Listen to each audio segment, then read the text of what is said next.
Hey everybody, welcome to Dram Daddy Whiskey. I'm Dan, and in this video we are going to be trying the latest release from Elijah Craig in their barrel proof line. We're talking about the Elijah Craig Barrel Proof batch A123. Pour this up, let it set, and we'll talk a bit about the bottle. In my opinion, and I think in most people's opinions, every release that Elijah Craig Barrel Proof had in 2022 was at least good, sometimes great. And I think this bottle has a lot of people almost anxious. We're hoping it's gonna be really good, that they can keep the streak going, that we can put 2021 as just like an off year that's behind us and in the past, and continue this sort of consistent greatness that Elijah Craig Barrel Proof has been known for. But there's that worry, right? That this could break that trend. Like, oh no, it's a new year, it's an A batch, like what could happen? Maybe it won't measure up, I don't know. And for the stats on this one, like every Elijah Craig Barrel Proof, it is 12 years old, it is non-chill filtered, it is uncut, straight from the barrel at barrel proof. And for this batch, that puts us at 125.6 proof, which is 62.8% ABV. That seems like it's the highest proof in ABV that Elijah Craig Barrel Proof has been in a while, or at least it's among the higher. Elijah Craig Barrel Proof A123 on the nose. Oh, it's spicy. It's oaky. Got some good oak on that. I think that's what some of that spice might be. Definitely some rye spice on there, but I think the oak is kind of what's giving me a little bit of that sharpness in the nose as well. It's like a sweet oak though, even with that spice. This is a really nice nose. It's rich, it's got spice, the sweetness, like I just said. It's like brown sugar and cinnamon. Not too heavy on the cinnamon, not too heavy on the brown sugar. It's actually pretty well balanced between those two. And oaky. You know, sometimes when I get some sweet oak, it's like a maple syrupy smell. This is not that. It's like this, it's gonna sound bad, but it's not. Like a dried out wood with like cinnamon and brown sugar on it. But it's not too tannic. Like that sounds really drying when I describe it like that, but this does not smell drying or like it's too oaky at all. Let's give it a taste.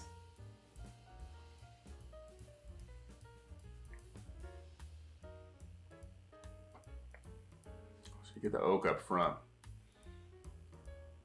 and then a little drying on the mid palate, but then you get this sweetness, like,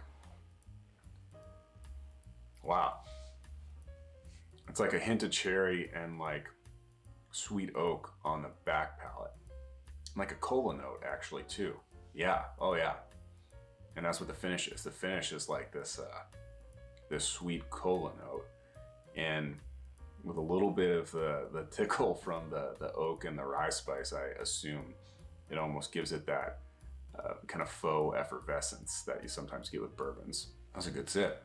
Oh, and going back to the nose, that brought out a lot of sweetness, that sip did. Cola and cherry, but it's not like an intense cherry like a Barrel Proof Buffalo Trace product or anything like that. It's like sweet oak with a hint of like a vanilla cherry, like one of those cream savers. I think I've used that to describe a bourbon before, but like if you remember those, like hopefully you're old enough watching this video that you remember those things, but those lifesavers where it was almost like alternating colors between like a red or a pink and then white, and they made it like creamy and fruity, cream savers, a little bit like that. Oh God, that's an amazing nose. All right, second sip. Wow.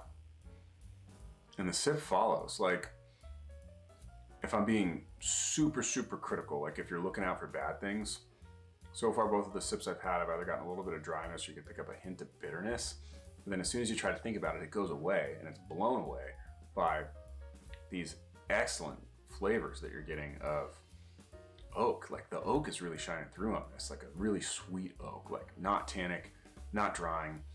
Elijah Craig, for me, oak is kind of synonymous with it. If we're talking about our heritage brands, our legacy brands, right? These older distilleries that have been doing bourbon for a long time.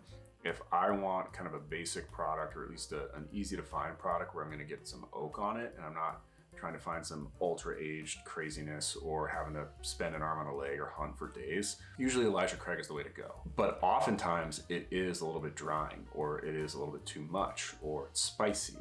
This is the best example of sweet oak that I've gotten from Elijah Craig in recent memory. I mean, maybe since B520, and it's amazing. Like refreshing is a weird way to put it, just because I have enjoyed a lot of the releases, but man, this is really good.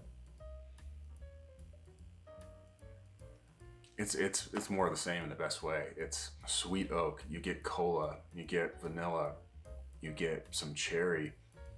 It's almost like if you mixed like Coca-Cola, cherry Coke, and vanilla Coke together, where it was like half of a Coke, maybe a third of a vanilla Coke, and then whatever the difference is, I'm not gonna do the math on the fly, for cherry Coke, like mixed in there. It's very, very good. If it sounds like I'm falling head over heels for this one, you know, it's probably because I am. I should set myself straight though by comparing this to the darling of last year, for me at least, and the most recent Elijah Craig Barrel Proof release before this one, C922. Before I do that, I do need to give this a score. Gotta keep myself honest trying to score this before I compare it to the other one. This is an excellent bourbon, and I've thought that every time I've had it, from the neck pour until today and everything in between. It's always been excellent. The notes have been fairly similar.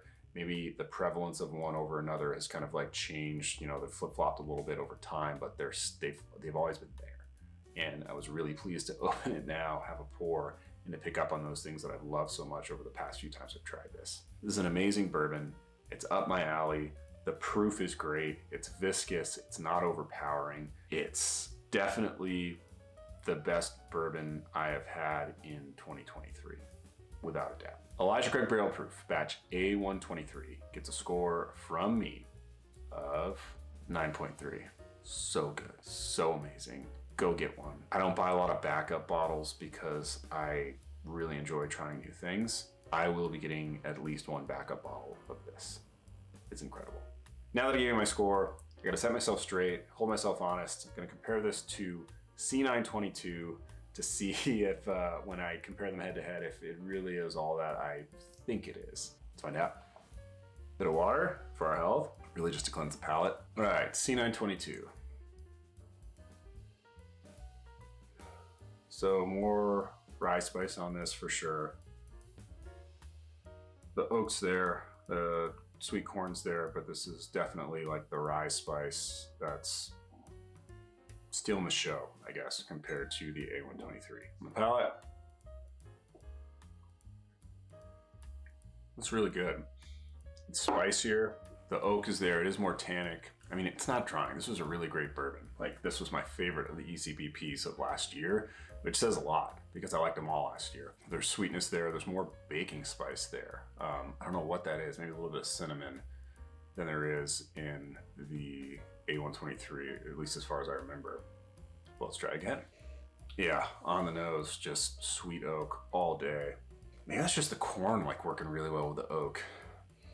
Because coming off the C922, the corniness of the sweet notes that I'm getting on the A123 stands out a little bit more, but it's also a little fruity. Yeah, it's sweeter. It's sweeter on the nose, and let's see on the palate again. It's crazy to say that a 125 plus proof bourbon can be crushable, but this is. It's sweet without being way too sweet and one-dimensional in its sweetness. It's got the spice to it. It's got the oak. You pick up on the corn. You pick up on that rye spice. Like, this is great. It's a great, freaking amazing bourbon. I stand by the score I gave it. So the grade, I mean, it's obvious. You can get these for, I mean, I think they increased the price this year. It's either 65 or 70 now. I'm not sure. It doesn't matter. It's so good. Go get one. A+, obviously.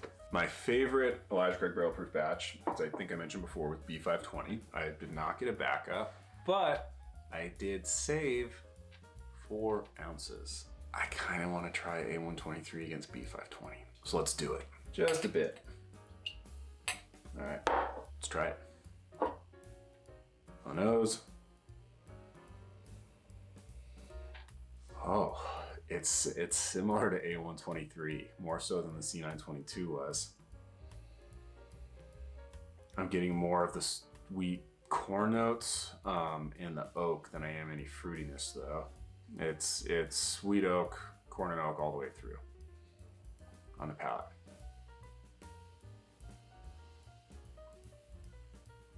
That's tough. That's really good. It's sweet, but it's still corn and oak.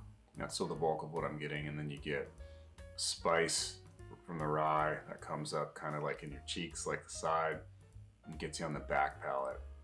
But it's soft. It's there to add to the flavor you're getting, but not to be offensive in any way or to steal the show at all. And the finish is great, lasting, long, wonderful. You probably didn't need me to tell you that B520 was an amazing batch, but dare I say, there's less going on with it than there was in A123. It was lacking that fruitiness. And I mean, I've been holding on to that sample for a while. I had the bottle for a while. Take that info for what it is. Back to A123. Almost maybe like a touch of like youth on the nose there, but I think that's just the corn. Less of the fruit. The oak's still there. That palate's hard to beat. This is an incredibly drinkable Elijah Craig Barrel Proof. This one might be it for me. At the risk of damning this YouTube channel almost in its infancy, I might prefer A123 to B520. If you've had this, I certainly hope you love it as much as I do, but if you don't, let me have it. I want to hear it. Let me know how ridiculous I'm being. Or let me know if, yeah, A123 is the business, the best ECBP batch that's come out in a long time. Either way, until next time, cheers.